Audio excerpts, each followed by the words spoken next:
푸드코트에서 언성이 높아지며 도둑질을 이해하라고 정옥이 서진을 다그친다. 그만해요. 이제 그만해요. 서진이 감정을 참지 못하고 벌떡 일어선다. 순간 서진이 정옥의 뺨을 세게 때리자 퍽 하는 소리가 푸드코트에 울려 퍼진다. 주변 사람들이 세상에 시어머니를 때리다니 하며 경악하는 소리가 들린다. 정옥은 뺨을 움켜쥐고 충격으로 말을 잇지 못하며 서진의 눈빛이 흔들린다. 눈물과 감동이 있는 이야기, 다음 이야기도 궁금하시다면 구독과 좋아요 잊지 마세요. 서울 강남의 한 오래된 아파트 단지, 봄바람이 살랑이는 오후였습니다. 76세 박정옥은 깔끔하게 정돈된 거실에서 차 한 잔을 마시며 창밖을 내다보고 있었어요. 40년간 초등학교 교사로 일했던 정옥은 은퇴 후에도 여전히 단정한 옷차림과 규칙적인 생활을 유지하고 있었습니다. 정옥의 하루는 언제나 일정했어요. 새벽 6시에 일어나 간단한 체조를 하고 정갈한 아침을 차려 먹은 뒤 집안 곳곳을 청소했습니다. 오후에는 이렇게 차를 마시며 책을 읽거나 뜨개질을 하며 시간을 보냈어요. 조용하고 평온한 노후였지만 정옥의 마음속에는 늘 하나의 걱정이 자리 잡고 있었습니다. 바로 며느리 서진에 대한 것이었어요. 47세인 아들 민수는 백화점 관리자로 바쁘게 일하며 가정을 책임지려 노력하고 있었지만 43세 며느리 서진의 생활 태도는 정옥의 마음을 무겁게 만들었습니다. 서진은 디자이너라는 직업을 내세우며 고급스러운 삶을 추구했어요. 명품 핸드백을 번갈아 들고 다니고 옷장에는 비싼 옷들이 가득했습니다. 정옥이 보기에는 아들의 수입으로는 감당하기 어려운 생활 수준이었죠. 민수의 백화점 관리자 월급이 나쁘지 않다는 건 알고 있었지만 서진의 소비 패턴을 보면 늘 불안했어요. 하루는 수백만 원짜리 핸드백을 들고 오고 며칠 뒤에는 또 다른 브랜드의 옷을 입고 나타났습니다. 어머니, 안녕하세요. 서진이 현관문을 열고 들어왔습니다. 오늘도 어김없이 새로 산 듯한 디자이너 코트를 입고 있었어요. 코트의 브랜드 로고가 선명하게 보였고 가격표가 아직 달려있는 것 같았습니다. 정옥은 찻잔을 내려놓으며 서진을 바라봤어요. 서진아, 오늘도 새 옷을 샀구나. 요즘도 명품을 그렇게 사대는 거니? 서진은 살짝 미소를 지으며 코트를 벗어 걸었습니다. 어머니, 제 일에 필요한 거예요. 디자이너라는 직업 특성상 옷차림이 곧 경쟁력이잖아요. 클라이언트들 앞에서 초라하게 보일 수는 없어요. 그래도 살림살이를 생각하면 정옥이 말끝을 흐렸습니다. 마음속으로는 저 코트 값이면 우리 집 한 달 생활비는 좋게 될 텐데라고 생각하고 있었어요. 민수 오빠 월급만으로도 충분해요. 저도 일해서 제 목숨 벌고 있고요. 서진의 목소리에는 약간의 날카로움이 묻어났습니다. 마치 정옥의 걱정을 귀찮아하는 듯한 어조였어요. 정옥은 더 이상 말하지 않았습니다. 하지만 마음속으로는 의문이 커져만 갔어요. 서진이 하는 일의 규모나 수입에 대해 구체적으로 아는 바가 없었거든요.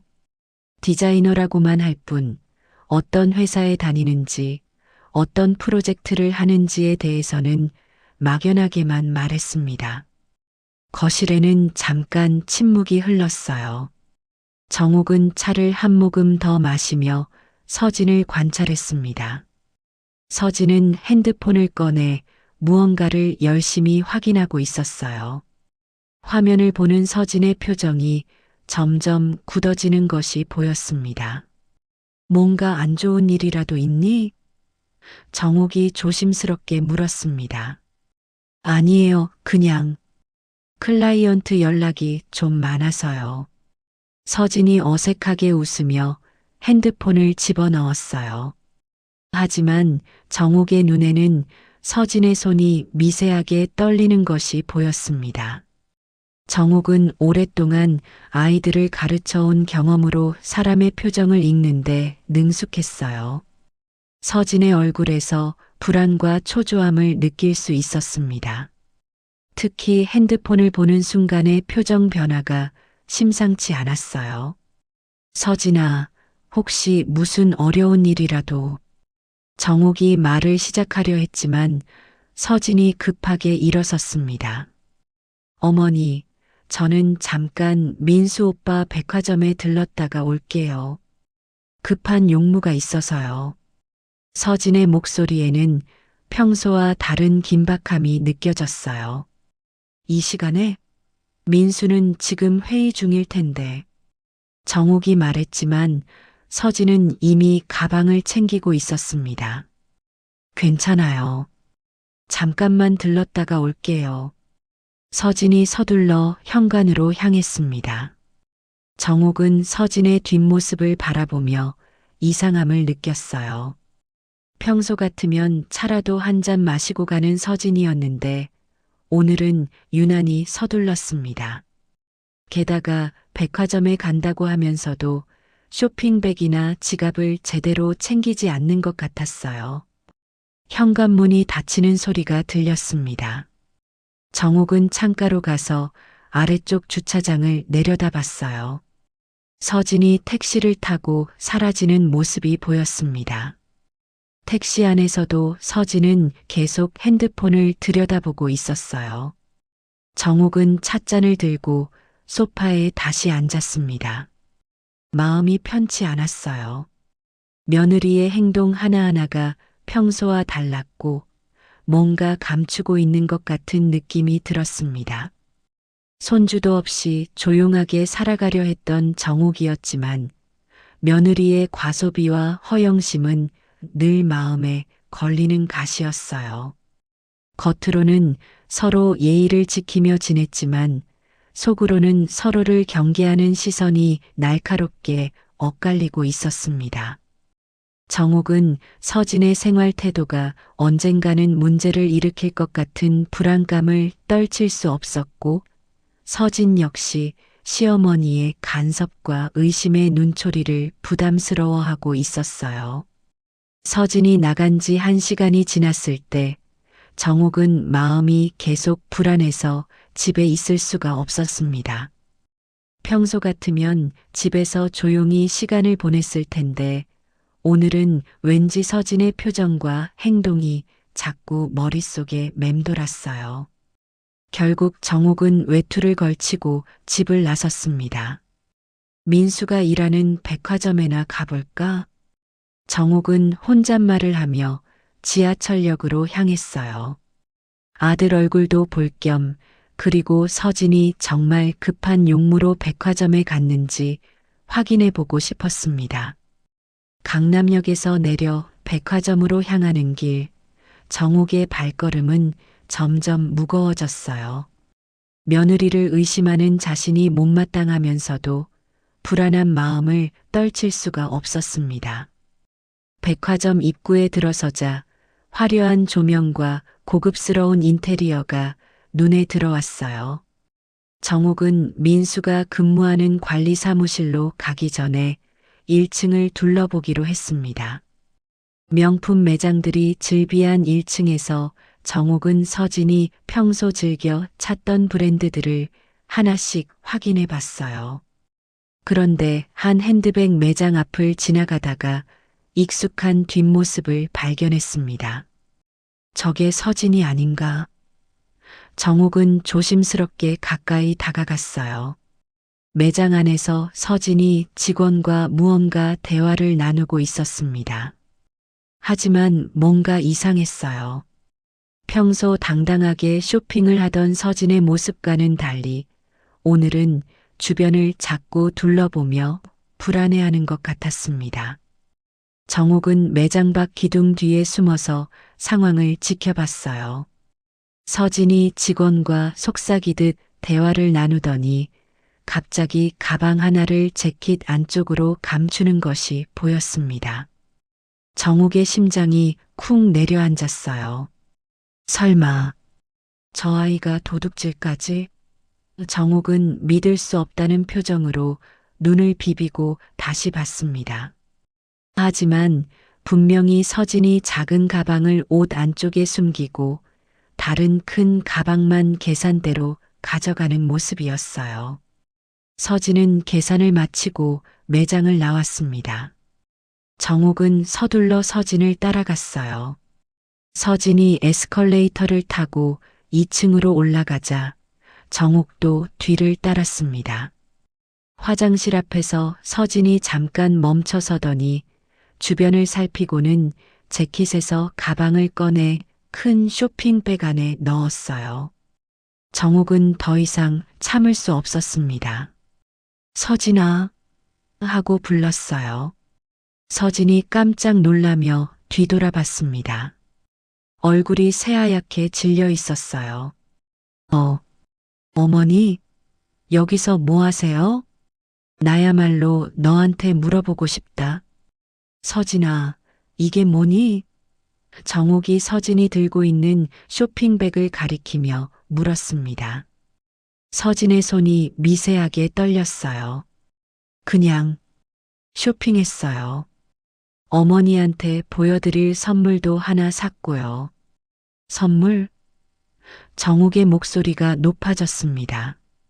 서진아, 나는 다 봤다. 내가 아까 매장에서 가방을 숨기는 것을 말이야. 서진의 얼굴이 더욱 창백해졌어요. 잠깐의 침묵 후 서진이 작은 목소리로 말했습니다. 어머니, 제발 모른 척 하세요. 이건 제 일이에요. 내일? 정옥이 황당하다는 표정을 지었어요. 도둑질이 내 일이란 말이니? 도둑질이 아니에요. 서진이 급하게 말했습니다. 저는 그냥 복잡한 사정이 있어요. 어머니는 이해 못하실 거예요. 정옥은 서진의 모습을 보며 마음이 무너지는 것을 느꼈어요. 며느리에 대한 불안감이 현실이 되어버린 순간이었습니다. 서진아, 설령 어떤 사정이 있다 해도 이런 식으로 해결할 수는 없는 거 아니니? 어머니, 제발. 서진의 눈에 눈물이 고이기 시작했어요. 저도 이러고 싶지 않아요. 하지만 다른 방법이 없어요. 빚이 너무 많아서. 빚? 정옥이 놀란 표정을 지었어요. 무슨 빚이 그렇게 많다는 거니? 서진은 대답하지 못하고 고개를 떨궜습니다. 그때 백화점 보안 요원이 다가오는 것이 보였어요. 누군가 신고를 한 것 같았습니다. 저기요, 잠깐만요. 보안 요원이 서진에게 다가왔어요. 매장에서 신고가 들어왔는데 확인 좀 해봐야겠습니다. 서진의 얼굴이 더욱 하얗게 질렸어요. 쇼핑백을 꼭 붙들고 서 있었지만 손이 심하게 떨리고 있었습니다. 정옥은 이 모든 상황이 믿기지 않았어요. 며느리가 백화점에서 도둑질을 하다가 적발된 상황이라니. 그것도 아들이 근무하는 바로 그 백화점에서 말이에요. 아가씨, 가방 좀 확인해 봐야겠어요. 보안 요원이 정중하지만 단호한 목소리로 말했습니다. 서진은 잠깐 주변을 둘러보더니 갑자기 쇼핑백을 바닥에 놓고 죄송합니다라고 작게 중얼거렸어요. 그리고는 정옥을 바라보며 애원하는 눈빛을 보냈습니다. 정옥의 마음은 복잡했어요. 며느리의 잘못을 덮어주고 싶은 마음과 이런 일이 다시 발생하지 않도록 해야 한다는 생각 사이에서 갈등했습니다. 하지만 이미 상황은 걷잡을 수 없이 흘러가고 있었어요. 보안 요원이 쇼핑백을 확인하자 영수증 없는 가방이 하나 나왔습니다. 서진은 고개를 숙이고 아무 말도 하지 못했어요. 이 상황은 사무실에서 정리해야겠습니다. 보안 요원이 말했어요. 동행해 주시겠어요? 정옥은 이 모든 장면이 백화점 곳곳에 설치된 CCTV에 고스란히 기록되고 있다는 것을 깨달았습니다. 며느리의 행동뿐만 아니라 자신이 목격한 순간까지도 모두 녹화되고 있었어요. 이제 이 일을 숨기는 것은 불가능해 보였습니다. 백화점 보안실에서의 조사는 생각보다 빨리 끝났습니다.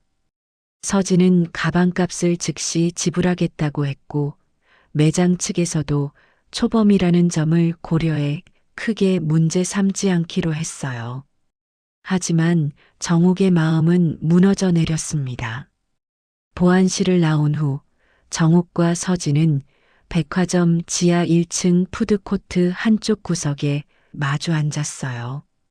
서진은 고개를 들지 못한 채 손만 비비고 있었고 정옥은 며느리를 바라보며 한숨만 내쉬고 있었습니다. 서진아, 도대체 무슨 일이니? 정옥이 조용한 목소리로 물었어요.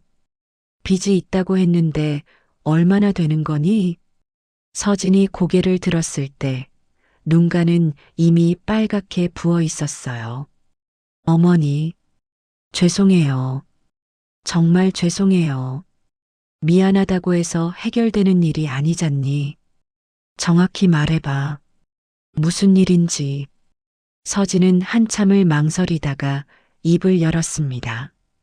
신용카드요. 신용카드 빚이 너무 많아졌어요. 처음에는 조금씩만 쓰려고 했는데 얼마나 많은데? 정옥의 목소리에 긴장감이 느껴졌어요. 한 8천만 원 정도요. 서진의 목소리가 점점 작아졌습니다. 정옥은 깜짝 놀라 찻잔을 놓쳤어요. 8천만 원이라고? 도대체 뭘 그렇게 샀다는 거니? 명품들이요. 처음에는 정말 일 때문에 샀어요. 하지만 점점 멈출 수가 없었어요. 카드 돌려막기도 하고 새로운 카드도 만들고 서진이 흐느끼기 시작했어요. 정옥은 머리가 어지러웠습니다. 8천만 원이라는 빚은 아들 민수의 연봉으로도 감당하기 어려운 금액이었어요. 그래서 오늘 도둑질을 한 거니? 도둑질이 아니에요. 서진이 갑자기 목소리를 높였습니다. 저는 그냥 잠깐 빌린 거예요. 나중에 다시 가져다 놓으려고 했어요. 빌렸다고? 정옥의 목소리도 높아졌어요. 허락도 없이 가져가는 게 빌리는 거니? 그게 도둑질이 아니고 뭐니? 주변 사람들이 쳐다보기 시작했어요. 서진은 더욱 위축되었고 정옥은 자제하려 노력했지만 화가 계속 치밀어 올랐습니다. 어머니는 저를 이해 못해요. 서진이 눈물을 훔치며 말했어요. 저도 살아야 해요. 제 체면도 있고 제 인생도 있다고요. 체면? 정옥이 황당하다는 표정을 지었어요. 도둑질로 체면을 세운다는 거니? 그게 내 인생이니? 어머니는 편하시죠. 집에서 아무 걱정 없이 살면서. 서진의 목소리에 원망이 섞여 있었어요. 정옥은 참을 수 없었습니다. 편하다고? 내가 40년 동안 아이들 가르치며 고생한 거 모르니? 내 돈 한 푼 함부로 쓴 적 없이 살아온 거 모르고? 그건 어머니 시대 얘기예요. 지금은 다르다고요. 어머니는 세상이 어떻게 돌아가는지도 몰라요. 세상이 아무리 변해도 남의 물건 훔치는 건 범죄야. 정옥의 목소리가 푸드코트 전체에 울려 퍼졌어요. 서진은 더 이상 참지 못하고 벌떡 일어났습니다. 그만해요. 이제 그만해요. 앉아. 아직 할 말이 많이 남았어. 정옥도 일어서며 서진의 팔을 잡았어요. 싫어요. 어머니는 저를 이해할 생각도 없으면서 서진이 정옥의 손을 뿌리치려 했습니다. 이해? 도둑질을 이해하라고? 정옥이 서진을 놓지 않았어요. 바로 그 순간이었습니다. 서진이 감정을 참지 못하고 정옥의 뺨을 세게 때렸어요. 퍽! 하는 소리가 푸드코트에 울려 퍼졌습니다. 주변에 있던 사람들이 모두 경악했어요. 세상에, 시어머니를 때리다니. 저런 며느리가 어디 있어. 웅성거리는 소리가 들렸습니다. 정옥은 뺨을 움켜쥐고 서진을 바라봤어요. 충격으로 말을 잇지 못했습니다. 40년 교직 생활 동안 그 어떤 아이도 자신을 때린 적이 없었는데 며느리에게 뺨을 맞다니. 서진도 자신이 한 행동에 놀란 듯 손을 바라봤어요. 눈빛이 흔들리고 있었습니다. 어머니, 저는 너. 정옥의 목소리가 떨렸어요. 너는 정말 죄송해요. 저는 그럴 생각이 아니었어요. 서진이 뒤로 물러서며 말했습니다. 하지만 이미 늦었어요. 주변 사람들은 계속 수군거렸고 누군가는 핸드폰으로 사진을 찍고 있었습니다. 백화점 직원들도 소동을 듣고 달려왔어요. 무슨 일이십니까? 한 직원이 다가와 물었습니다. 정옥은 뺨을 만지며 서진을 바라봤어요. 며느리의 얼굴에는 후회와 두려움이 섞인 표정이 떠올라 있었습니다. 서진은 주변의 시선을 견디지 못하고 죄송해요. 정말 죄송해요라고 중얼거리며 자리를 뛰쳐나갔어요. 정옥은 한참 동안 그 자리에 서 있었습니다. 뺨이 화끈거렸고 마음은 더욱 아팠어요. 며느리가 도둑질을 한 것도 충격적이었지만 자신을 때린 것은 더욱 받아들이기 어려웠습니다. 백화점 직원이 괜찮으시냐고 물었지만 정옥은 괜찮다고 대답할 수 없었어요.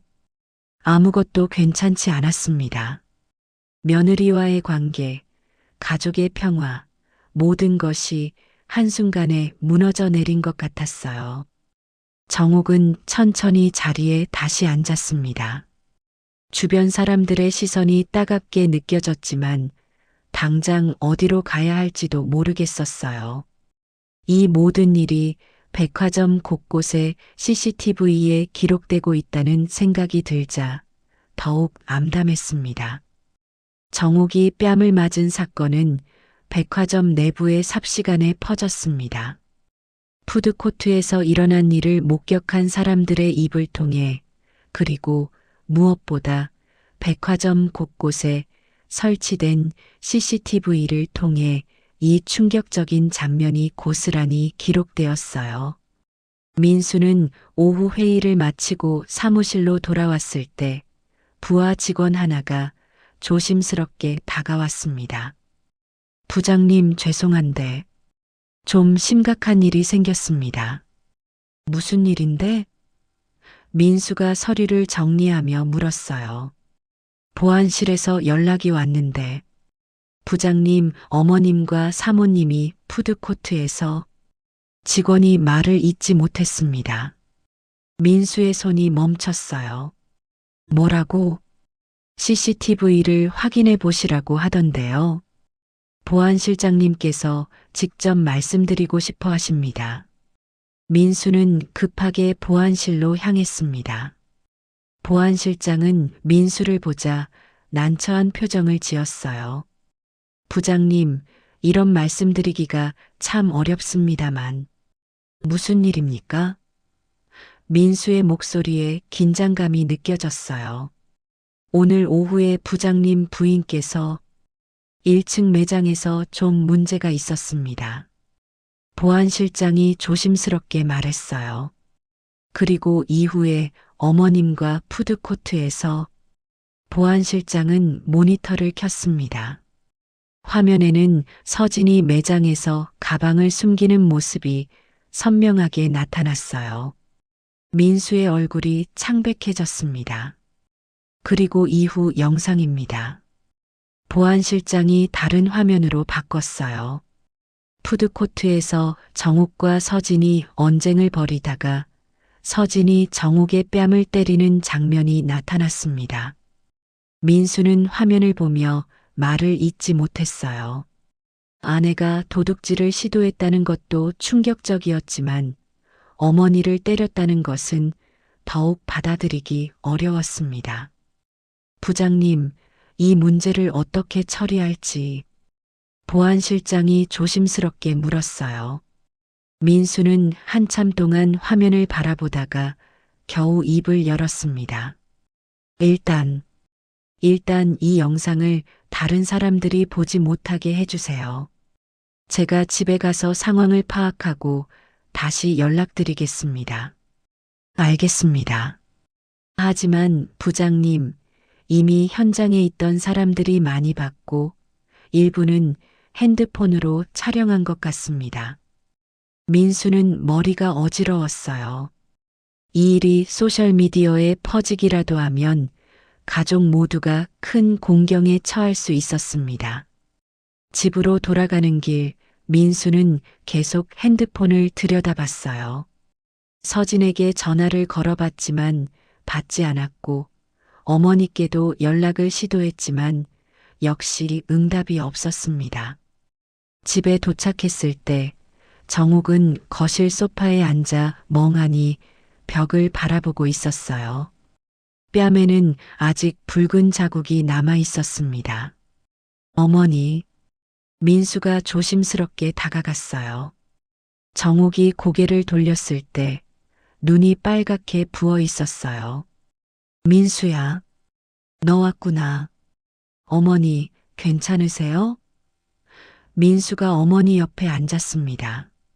괜찮을 리가 있겠니? 정욱의 목소리가 쉬어 있었어요. 민수야, 서진이는 어디 있니? 저도 연락이 안 돼요. 어머니, 정말 무슨 일이 있었던 건가요? 정욱은 한참을 망설이다가 오늘 있었던 일을 차근차근 설명했습니다.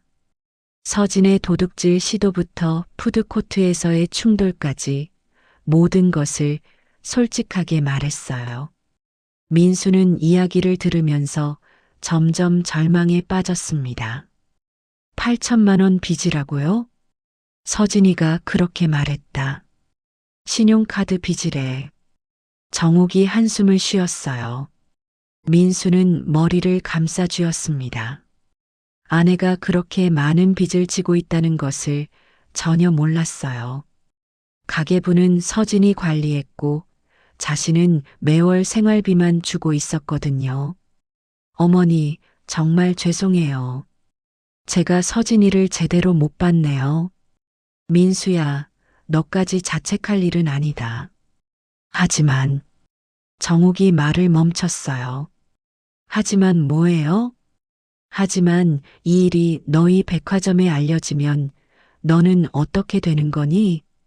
민수는 그 질문에 대답할 수 없었어요. 이미 보안실에서 모든 것을 확인했고 직원들 사이에서도 소문이 퍼지고 있을 것이었습니다. 관리자인 자신의 가족이 백화점에서 도둑질을 시도했다는 사실은 직업적으로도 큰 타격이 될 수 있었어요. 그때 현관문이 열리는 소리가 들렸습니다. 서진이 들어왔어요. 얼굴이 부어 있고 옷도 구겨진 채였습니다. 서진아. 민수가 일어섰어요. 서진은 민수와 정욱을 번갈아 바라보며 현관에서 망설였습니다. 민수 오빠, 어머니, 저는 일단 앉아. 민수가 서진의 손을 잡고 거실로 이끌었어요.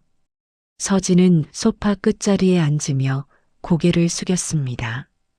오빠 회사에서 뭔가 들었지? 응, 다 들었어. 민수의 목소리가 무거웠어요. 죄송해요. 정말 죄송해요. 서진이 흐느끼기 시작했어요.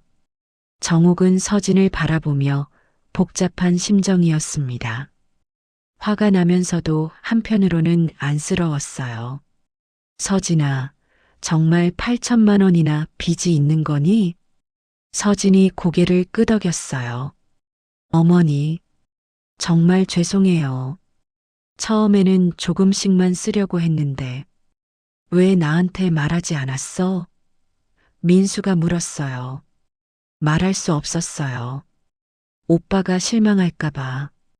그리고 점점 금액이 커져서 서진의 목소리가 점점 작아졌습니다. 민수는 한참 동안 아무 말도 하지 않았어요. 아내의 거짓말과 배신감, 그리고 앞으로 닥칠 문제들을 생각하니 막막했습니다. 정욱이 먼저 입을 열었어요. 이제 어떻게 할 거니? 서진은 대답하지 못했고 민수도 침묵을 지켰습니다. 거실에는 무거운 정적만이 흘렀어요. 다음 날 아침 민수는 일찍 출근해서 상황을 파악해야 했습니다. 밤새 잠을 이루지 못한 채 백화점에 도착하자 직원들의 시선이 예사롭지 않았어요. 복도를 지나갈 때마다 수군거리는 소리가 들렸습니다. 민수가 사무실에 도착하기도 전에 보안실장이 찾아왔어요. 부장님, 심각한 문제가 생겼습니다. 무슨 일입니까? 어제 푸드코트 영상이 누군가 핸드폰으로 촬영해서 온라인에 올렸습니다. 지금 급속도로 퍼지고 있어요. 민수의 얼굴이 창백해졌어요. 가장 두려워했던 일이 벌어진 것이었습니다. 그리고 보안실장이 더 어려운 표정을 지었어요. 본사에서 연락이 왔습니다. 이 사건에 대한 공식적인 조사를 시작한다고 하네요. 민수는 의자에 주저앉았어요. 본사의 조사가 시작되면 자신의 직책은 물론 백화점 업계에서의 경력까지 끝날 수 있었습니다. 한편 집에서는 정욱과 서진이 어색한 아침 식사를 하고 있었어요. 어제 일 이후로 둘 다 제대로 말을 나누지 못했습니다. 서진아, 정욱이 조심스럽게 입을 열었어요. 네, 어머니. 서진이 고개를 들지 않은 채 대답했습니다. 내가 진짜로 후회한다면 이제라도 정직하게 모든 걸 털어놓는 게 어떨까? 서진은 젓가락을 내려놓았어요. 어머니, 저는 어떻게 해야 할지 모르겠어요. 일단 민수한테 정확한 빚 규모부터 알려줘야지. 그래야 해결 방법이라도 찾을 수 있을 거 아니니. 서진이 고개를 끄덕였지만 여전히 불안한 표정이었어요. 그때 서진의 핸드폰이 울렸습니다. 모르는 번호였어요. 여보세요? 서진 씨죠? 저는 기자인데요. 어제 백화점 사건에 대해서 인터뷰 좀. 서진이 급하게 전화를 끊었어요. 얼굴이 새하얗게 질렸습니다. 누구야? 정욱이 물었어요. 기자래요. 어제 일이 뉴스에 나간 것 같아요. 정욱도 놀랐어요. 이 정도로 일이 커질 줄은 몰랐거든요. 민수는 백화점에서 긴급회의에 참석해야 했습니다. 본사에서 내려온 임원들과 백화점 경영진이 모인 자리였어요. 민수 부장, 본사 임원이 차가운 목소리로 말했어요. 이번 사건이 우리 백화점 이미지에 미치는 영향을 알고 있습니까? 죄송합니다. 민수가 고개를 숙였어요. 부장의 가족이 우리 백화점에서 절도를 시도했고 그것도 모자라 노인분을 폭행했다는 영상이 인터넷에 퍼지고 있습니다. 이게 어떤 의미인지 아십니까?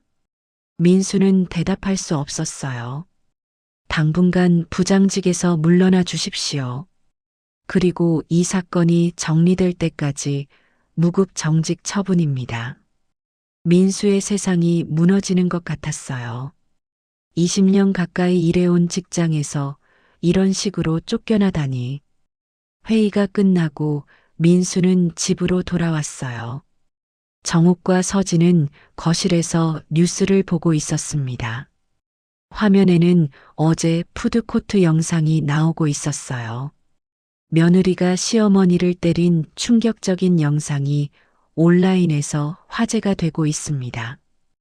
기자의 목소리가 들렸어요. 민수가 들어오자 서진이 급하게 텔레비전을 껐어요. 민수야. 정욱이 아들을 바라봤어요. 어머니, 저 정직당했어요. 민수의 목소리가 떨렸어요. 서진이 벌떡 일어났어요. 뭐라고? 정직이라니. 당연하지 않겠니? 민수가 서진을 바라봤어요. 내 아내가 우리 백화점에서 도둑질하고 우리 어머니를 때렸는데. 오빠, 미안해. 정말 미안해. 서진이 울기 시작했어요. 미안하다고 해결되는 일이 아니야. 민수가 처음으로 목소리를 높였어요. 내가 20년 동안 쌓아온 모든 게 하루아침에 무너진 거라고. 정욱은 아들과 며느리를 번갈아 바라보며 가슴이 아팠어요. 가족이 이렇게 망가지는 모습을 보는 것이 가장 힘들었습니다. 그래서 이제 어떻게 할 거야? 민수가 서진에게 물었어요. 서진은 한참을 울다가 고개를 들었어요. 오빠, 사실은 뭐? 빚이 8천만 원이 아니야. 민수와 정욱이 동시에 서진을 바라봤어요. 그럼 얼마나 되는데? 민수의 목소리가 떨렸어요. 1억 5천만 원. 서진의 목소리가 간신히 들렸어요. 민수는 의자에 주저앉았어요. 1억 5천만 원은 자신의 연봉 몇 년치에 해당하는 금액이었습니다. 그리고 저는 디자이너가 아니에요. 서진이 계속 고백했어요. 뭐라고? 프리랜서로 가끔 일하는 정도예요. 정식 직장은 없어요. 수입도 거의 없고. 민수는 더 이상 말을 잇지 못했어요. 아내가 몇 년 동안 자신에게 거짓말을 해왔다는 것을 깨달았거든요. 정욱은 서진을 바라보며 한숨을 쉬었어요. 서진아, 이제라도 정직하게 말해줘서 고맙다. 하지만 이 문제를 어떻게 해결할 거니? 서진은 고개를 숙인 채 대답하지 못했어요. 모든 것이 드러난 상황에서 어떤 해결책도 보이지 않았습니다. 민수는 핸드폰을 꺼내 어딘가에 전화를 걸었어요. 여보세요? 변호사님, 저 민수입니다. 급한 상담이 있는데. 변호사 상담을 받은 민수는 더욱 절망적인 현실을 마주해야 했습니다. 1억 5천만 원의 빚을 해결하려면 집을 팔아야 할 수도 있다는 얘기를 들었거든요. 게다가 서진의 절도 미수와 폭행 사건까지 겹쳐서 법적 처벌도 피할 수 없을 것 같았어요. 집으로 돌아온 민수는 거실에서 서진과 정욱이 조용히 앉아 있는 모습을 봤습니다. 두 사람 모두 지쳐 보였어요. 변호사가 뭐라고 하던? 정욱이 조심스럽게 물었어요. 민수는 소파에 앉으며 한숨을 쉬었습니다. 집을 팔아야 할 것 같대요. 그래도 빚을 다 갚지는 못할 거라고 하고. 서진이 고개를 번쩍 들었어요. 집을 판다고? 그럼 우리는 어디서 살아? 그걸 지금 와서 묻는 거야? 민수의 목소리에 분노가 섞였어요. 내가 만든 상황이잖아. 서진은 다시 고개를 숙였습니다. 오빠, 정말 죄송해요. 저도, 저도 이렇게 될 줄 몰랐어요. 정욱이 서진을 바라보며 말했어요. 서진아, 이제 와서 몰랐다고 하면 뭐가 달라지겠니? 내가 거짓말로 쌓아 올린 삶이 무너져 내린 거야. 어머니, 서진의 눈에서 또다시 눈물이 흘렀어요. 울면 뭐가 해결되니? 정욱의 목소리가 단호했어요. 내가 진짜로 반성한다면 이제부터라도 정직하게 살아야 하는 거 아니겠니? 서진은 한참 동안 울다가 고개를 들었어요. 어머니, 사실은 저는 정말 무서웠어요. 뭐가 무서웠는데? 가난해지는 게요. 다시 예전으로 돌아가는 게 무서웠어요. 서진이 떨리는 목소리로 말했습니다. 정욱과 민수는 서진을 바라봤어요. 처음으로 서진이 진심을 털어놓는 것 같았거든요. 저는 어려운 집에서 자랐어요. 부모님이 일용직 일을 하셔서 늘 돈이 부족했어요. 친구들이 예쁜 옷 입고 다닐 때 저는 늘 낡은 옷만 입어야 했어요. 서진은 계속 말을 이어갔어요. 결혼하고 나서 민수 오빠가 백화점에서 일하고 어느 정도 여유가 생기니까 그때부터 제가 욕심을 부린 것 같아요. 욕심이라고? 정욱이 물었어요. 네. 좋은 옷을 입고 싶었고 예쁜 가방을 들고 싶었어요. 그런 것들을 가지고 있으면 제가 더 나은 사람이 된 것 같았거든요. 민수가 입을 열었어요. 그래서 거짓말을 한 거야? 디자이너라고? 네. 처음에는 작은 거짓말이었어요. 그런데 점점 거짓말이 커졌고 그 거짓말을 유지하려고 더 많은 돈을 쓰게 됐어요. 정욱은 서진의 이야기를 들으며 복잡한 심정이었어요.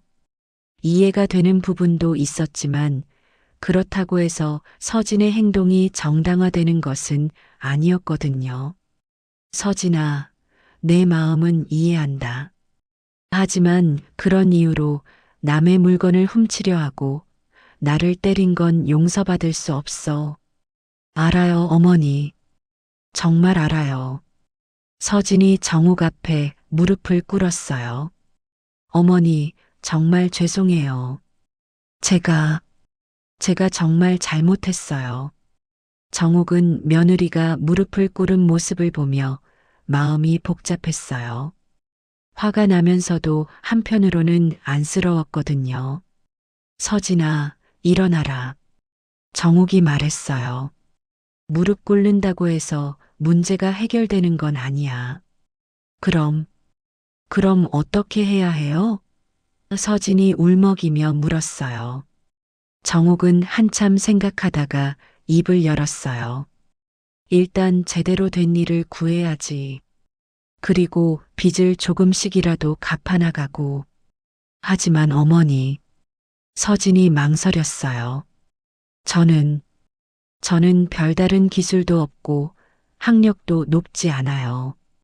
그럼 배우면 되잖니. 정욱의 목소리가 따뜻해졌어요. 늦었다고 생각하지 말고 지금부터라도 제대로 시작해. 민수도 대화에 참여했어요. 서진아, 어머니 말씀이 맞아.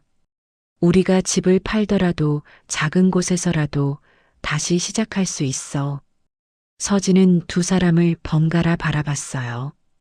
정말 저를 용서해 주실 수 있어요? 정욱이 서진의 손을 잡았어요. 용서는 내가 앞으로 어떻게 사느냐에 달려 있어.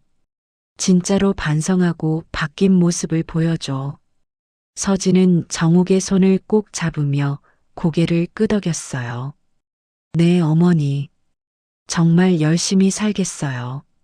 민수도 아내의 어깨에 손을 올렸어요. 서진아, 이번이 마지막 기회야. 정말 마지막이야. 알아요, 오빠. 정말 알아요. 서진이 눈물을 닦으며 대답했어요. 그날 저녁 세 사람은 오랜만에 함께 식사를 했습니다. 여전히 앞으로 해결해야 할 문제들이 산적해 있었지만 적어도 서로에 대한 진실은 모두 털어놓았어요.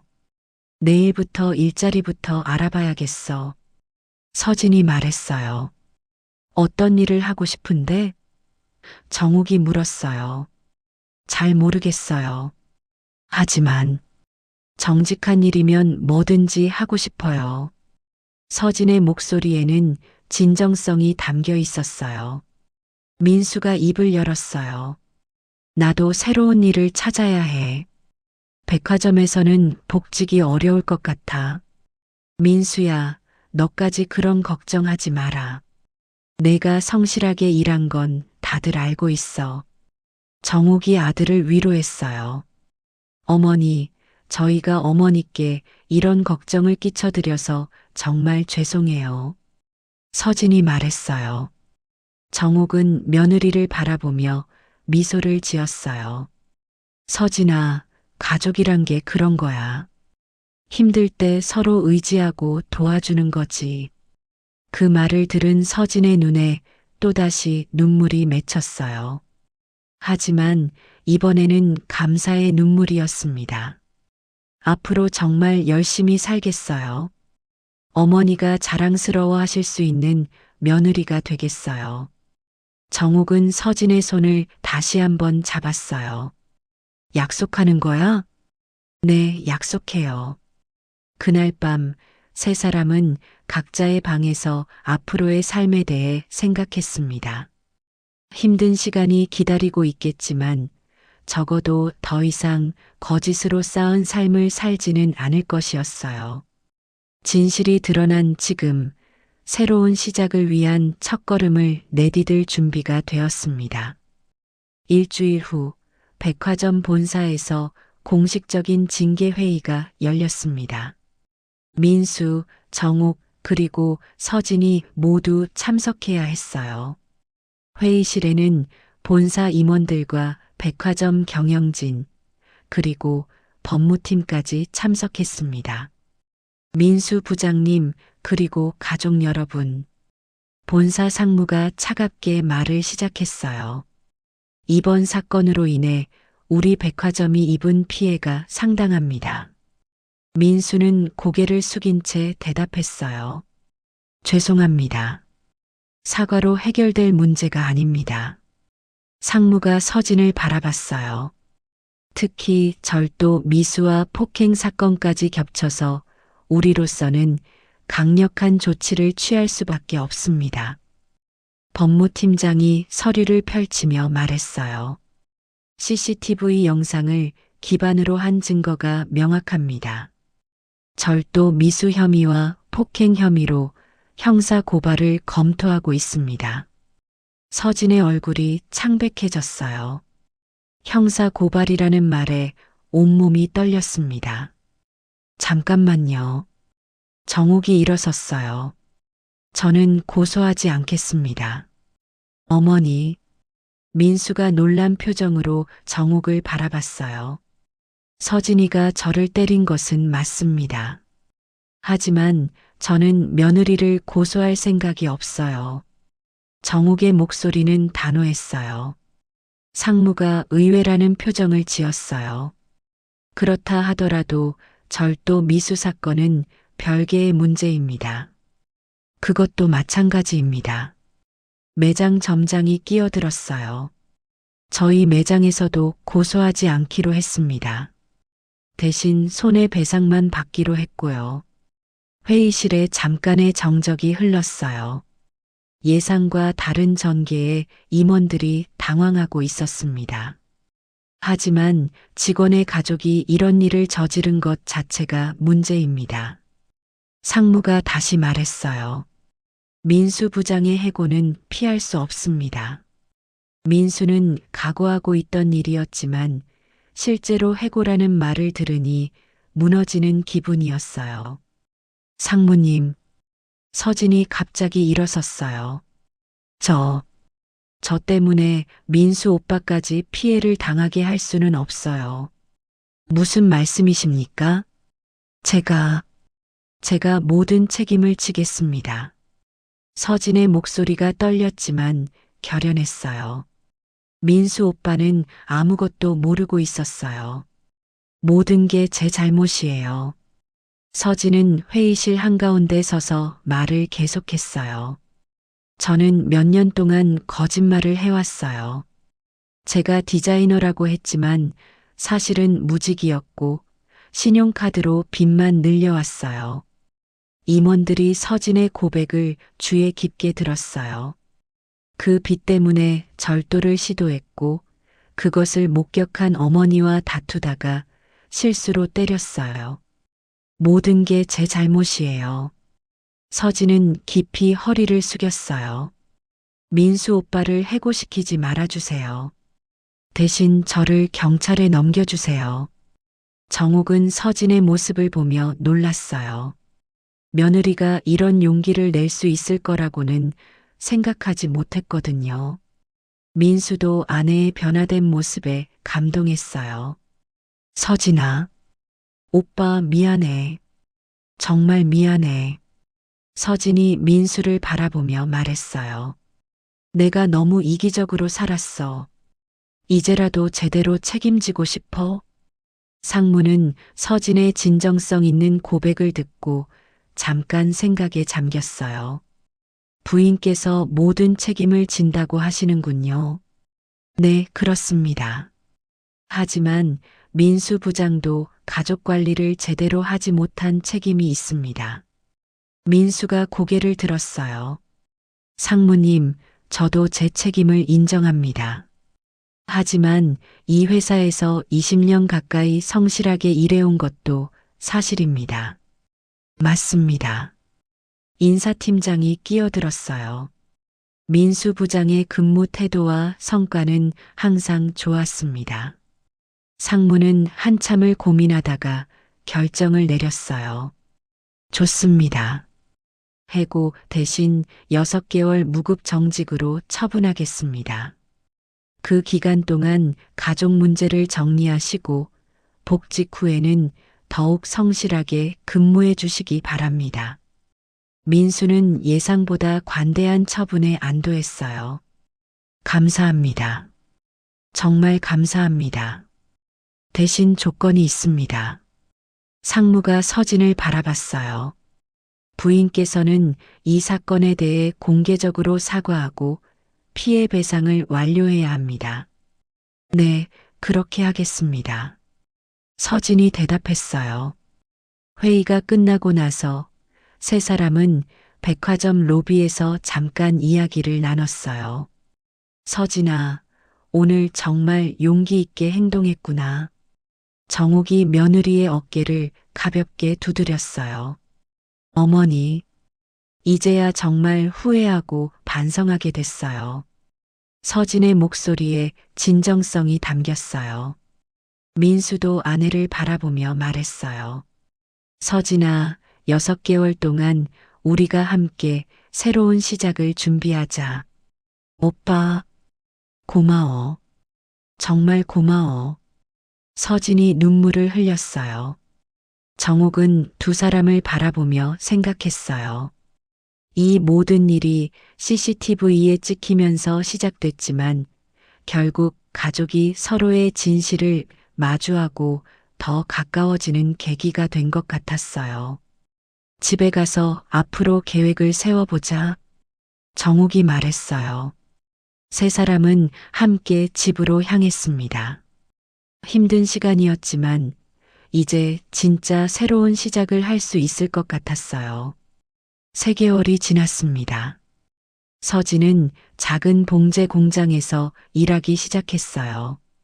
처음에는 재봉틀도 제대로 다루지 못해 힘들어했지만 정옥의 격려와 민수의 지지로 점차 실력을 늘려갔습니다. 어머니, 오늘 첫 월급 받았어요. 서진이 집에 돌아와 봉투를 내밀었어요. 정옥은 그 봉투를 보며 뭉클했어요. 몇 개월 전만 해도 명품만 쫓던 며느리가 이제는 정직한 노동으로 번 돈을 가져왔거든요. 얼마나 됐는데? 정욱이 물었어요. 180만 원이에요. 많지는 않지만 제가 정말 열심히 일해서 번 돈이에요. 서진의 얼굴에는 자부심이 느껴졌어요. 민수도 새로운 일을 시작했습니다. 백화점에서의 정직 기간 동안 작은 유통업체에서 아르바이트를 하며 가게를 도왔어요. 비록 예전보다 수입은 적었지만 가족이 하나가 되어 노력하고 있다는 것이 더 소중했습니다. 서진아, 공장에서 일하는 게 힘들지 않니? 민수가 걱정스럽게 물었어요. 힘들어요. 처음에는 정말 힘들었어요. 서진이 솔직하게 대답했어요. 하지만 이상하게 마음이 편해요. 거짓말하며 살 때보다 훨씬 편해요. 정욱은 서진의 말을 들으며 미소를 지었어요. 며느리가 진짜로 변했다는 것을 느낄 수 있었거든요. 어머니, 저 어제 공장 사장님께 칭찬받았어요. 서진이 자랑스럽게 말했어요. 실력이 늘었다고 책임감도 좋다고 하시던걸요. 그래, 우리 서진이가 이제 정말 훌륭한 직장인이 됐구나. 정욱이 며느리의 손을 잡았어요. 서진은 정욱의 손을 꼭 잡으며 말했어요. 어머니, 그때 저를 포기하지 않고 기회를 주셔서 정말 감사해요. 가족인데 당연한 거지. 저녁 식사를 준비하면서 서진이 말했어요. 오늘 공장에서 새로운 기술 교육 프로그램 공지가 나왔어요. 참가하면 더 좋은 일을 할 수 있대요. 그럼 신청해 봐야지. 민수가 격려했어요. 네, 그럴 생각이에요.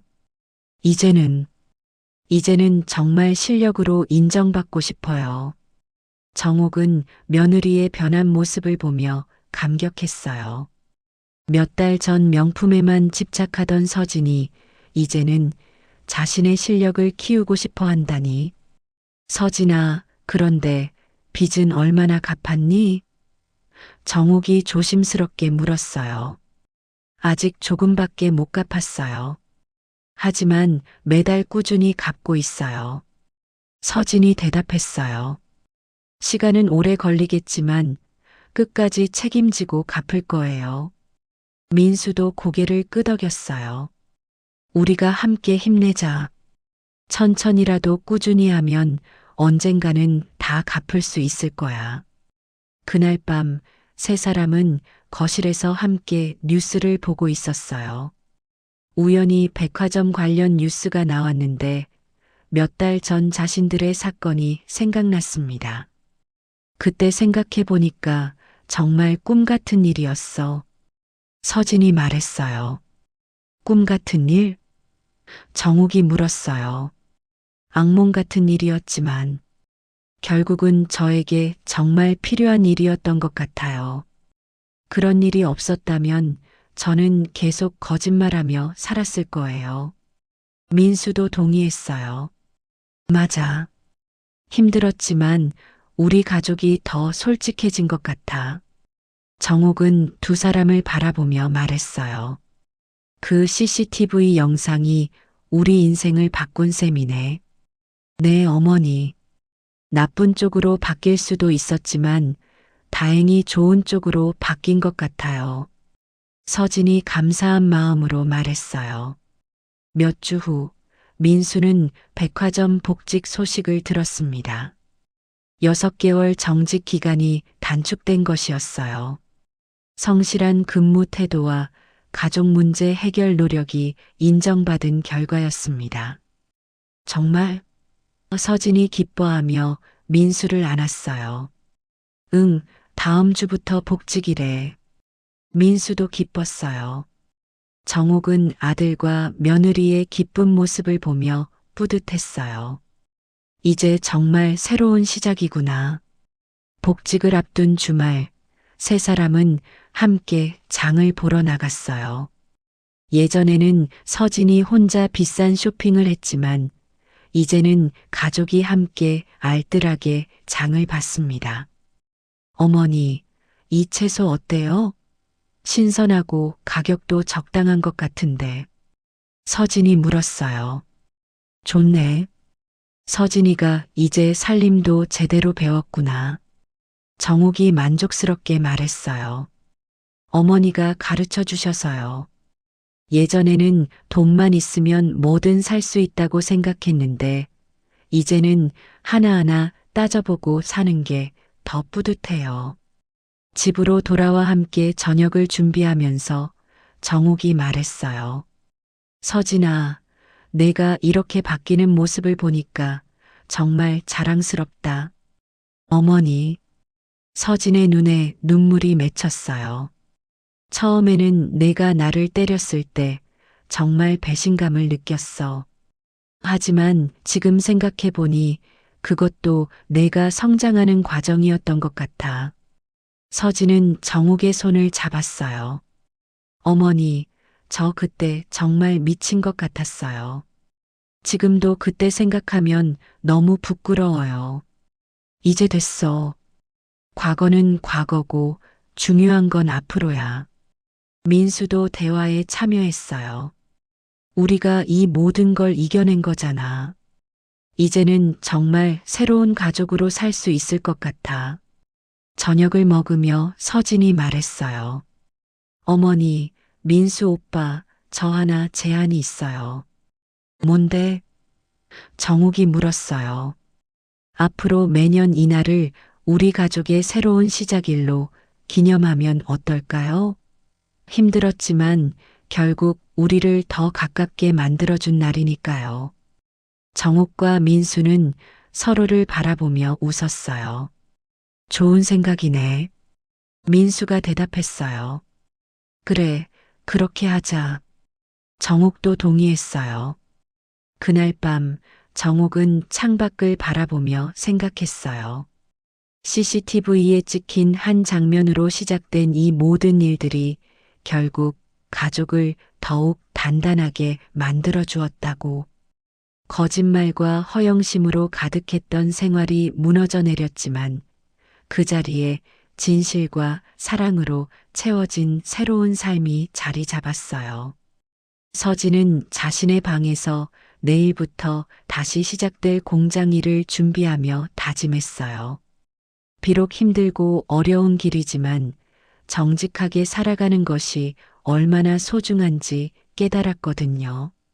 민수는 다음 주 복직을 앞두고 설렘과 각오로 가득했어요.